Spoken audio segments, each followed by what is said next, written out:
بسم اللہ الرحمن الرحیم۔ السلام علیکم ورحمۃ اللہ وبرکاتہ۔ حضرت عثمان غنی رضی اللہ عنہ: تعجب ہے اس شخص پر جو دوزخ پر ایمان رکھتا ہے لیکن پھر بھی گناہ کرتا ہے اور شیطان کو دشمن سمجھتا ہے مگر پھر بھی اس کی اطاعت کرتا ہے۔ حضرت عثمان غنی رضی اللہ عنہ: تعجب ہے اس شخص پر جو موت کو برحق جانتا ہے اور پھر ہنستا ہے۔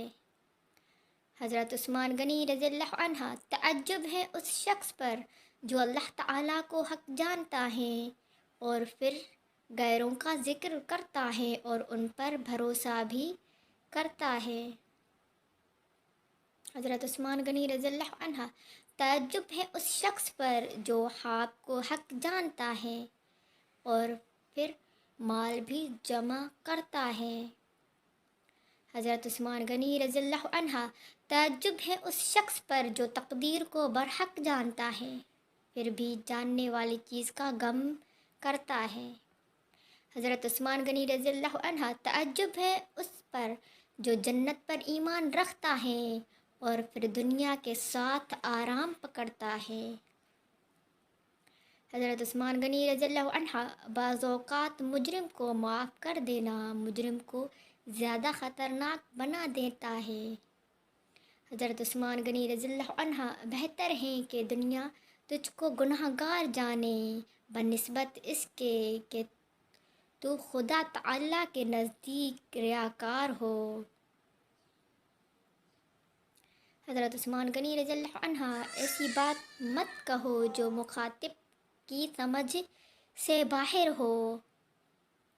حضرت عثمان غنی رضی اللہ عنہ: آہستہ بولنا، نیچی نگاہ رکھنا، میانہ چال چلنا ایمان کی نشانی ہے۔